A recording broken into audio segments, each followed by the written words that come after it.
గతసారి మనం మాట్లాడిన దాని గురించి ఇంకా ఆలోచిస్తున్నాను. ఏమమ్మా, ఆ లీడర్ విషయమా? అవును, మనం మాట్లాడాం కదా, మంచి ఉదాహరణ చూపించడం అంటే ఏమిటో. ఎవరైనా పెద్దవాళ్లు ఎలా చేస్తే చిన్నవాళ్లు అలా చేస్తారు అని. నాన్న చెప్పాడు కదా, అర్జునుడు కూడా అలాంటివాడే అని. చాలా బాగా గుర్తుపెట్టుకున్నావు మీరా.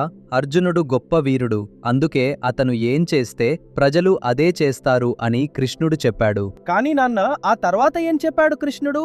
ఉదాహరణ చూపించడం సరే, కానీ పని చేసేటప్పుడు మనసులో ఏముండాలి? అదే ఇప్పుడు కృష్ణుడు చెప్పబోతున్నాడు. పని చెయ్యడం ఒక్కటే కాదు, ఆ పని చేస్తున్నప్పుడు మన మనసు ఎలా ఉందో అది చాలా ముఖ్యం. ఇప్పుడు చూద్దాం కృష్ణుడు అర్జునుడికి ఏం చెప్తున్నాడో. న బుద్ధిపేదం జన ఏదజ్ఞానాం కర్మ సంగినాం జోషయేత్ సర్వకర్మాణి విద్వాన్ యుక్త సమాచరన్. కృష్ణుడు ఏం చెప్తున్నాడంటే, తెలివైన వ్యక్తి అంటే నిజంగా అర్థం చేసుకున్న వ్యక్తి తన పని చేస్తూనే ఉంటాడు. కానీ ఇంకా నేర్చుకుంటున్న వాళ్లని చూసి మీరు తప్పు చేస్తున్నారు ఆపండి అని చెప్పడు. ఎందుకంటే అలా చెప్తే వాళ్ల మనసు గందరగోళపడిపోతుంది. అంటే నేర్చుకున్న వాళ్ళు మాట్లాడకూడదా? మాట్లాడకూడదని కాదారావు, అర్థం చేసుకో. ఒకరు ఒక పని చేస్తున్నారు, వాళ్ళకి ఆ పని ఇంకా అలవాటైంది. మనం వెళ్ళి అది వద్దు ఇది చెయ్యి అని చెప్తే వాళ్ళు మరింత అయోమయంలో పడిపోతారు. అలా అయితే ఎలా చేయాలి? తెలివైన వ్యక్తి మాటలతో కాదు, తన చేతలతో చూపిస్తాడు. తను మంచిగా పనిచేస్తే ఇతరులు చూసి నేర్చుకుంటారు. ఓ, అంటే చెప్పడం కాదు, చేసి చూపించడం అన్నమాట.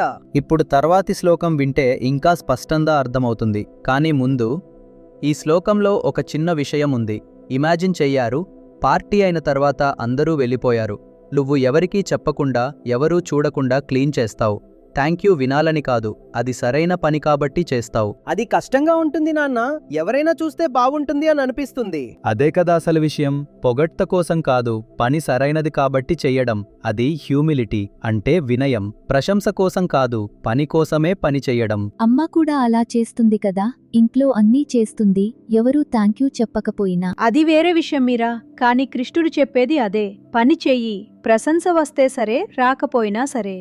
ఇప్పుడు తర్వాతి శ్లోకం చూద్దాం. ప్రకృతేః క్రియమాణాని గుణైః కర్మాణి సర్వసః అహంకార విమూఢాత్మా కర్తాహమితి మన్యతే.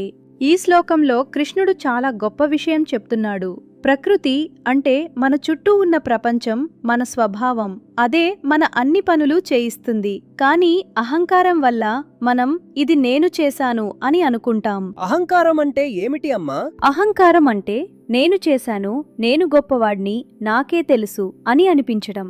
అది మనల్ని మోసం చేస్తుంది. మోసం ఎలా చేస్తుంది? చెప్తాన్ మీరా.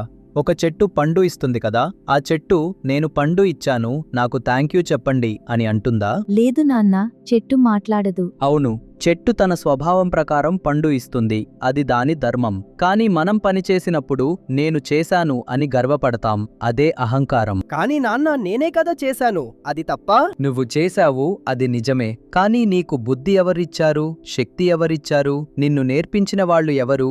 అన్నీ కలిసి పని జరుగుతుంది, కేవలం నేను వల్ల కాదు. ఓ, అంటే నేను ఒక్కడనే చేయలేదన్నమాట.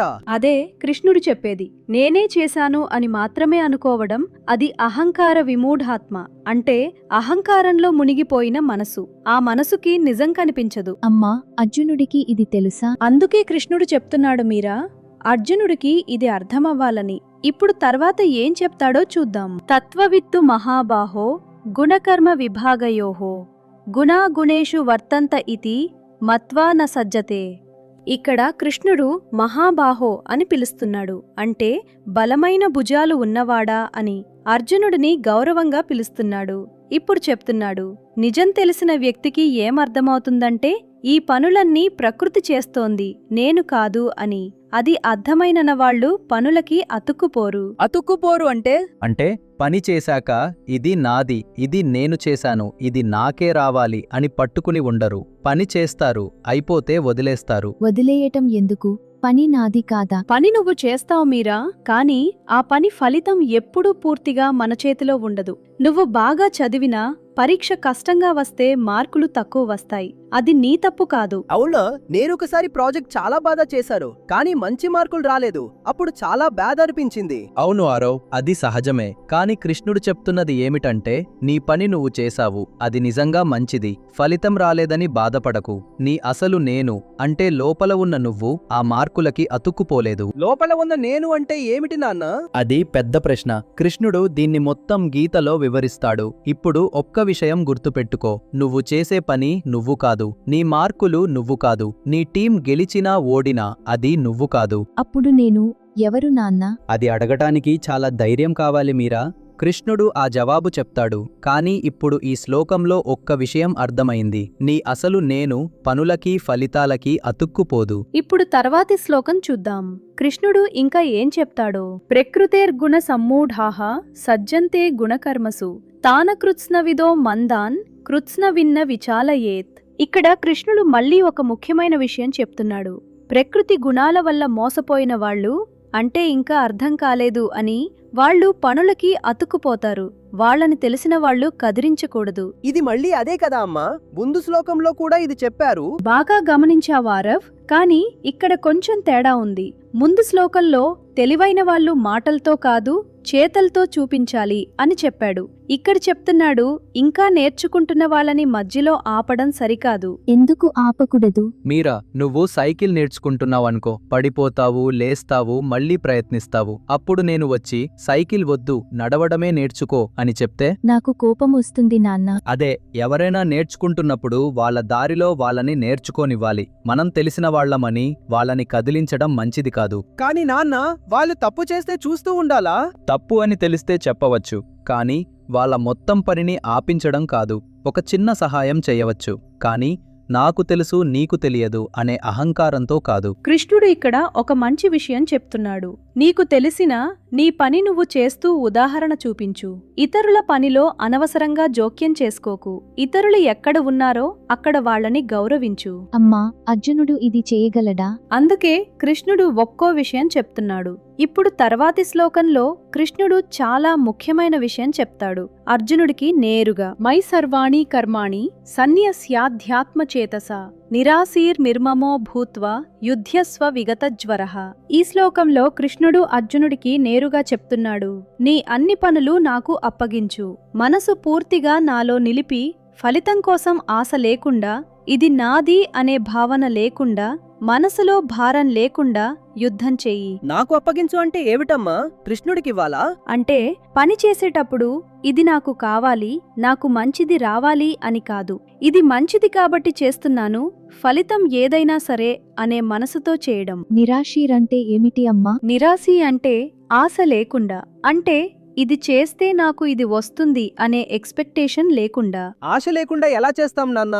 ఏదైనా చేస్తే ఏదోతే ఏదో కావాలనుంటుంది కదా. అది చాలా నిజమైన ప్రశ్న ఆరవ్. కృష్ణుడు ఆశ పెట్టుకోకు అంటున్నాడు అంటే ఫలితం రావాలని ప్రయత్నించకు అని కాదు. పని బాగా చెయ్యి, కానీ ఫలితం నీ చేతిలో లేదు అని తెలుసుకో. నిర్మము అంటే? నిర్మమ అంటే ఇది నాది అనే భావన లేకుండా, నేను చేశాను, నాది, నాకే రావాలి ఇవన్నీ లేకుండా. విగత జ్వర అంటే? విగత జ్వర అంటే జ్వరం పోయినట్టు. అంటే మనసులో ఉన్న భారం, ఆందోళన అన్నీ పోయిన తర్వాత తేలికైన మనసుతో.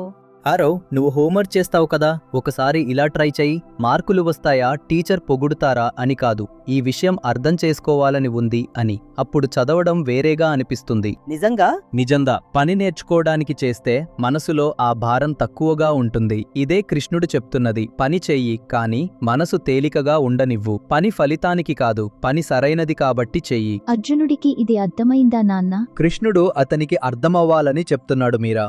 అర్జునుడి మనసు ఇంకా భారంగా ఉంది, కానీ ఈ మాటలు వింటూ మెల్లగా తేలికవుతుంది. ఈ శ్లోకంలో కృష్ణుడు ఒక్క మాటలో చెప్పాడు, పని చేయి, కాని పని ఫలితానికి అతుక్కుపోకు.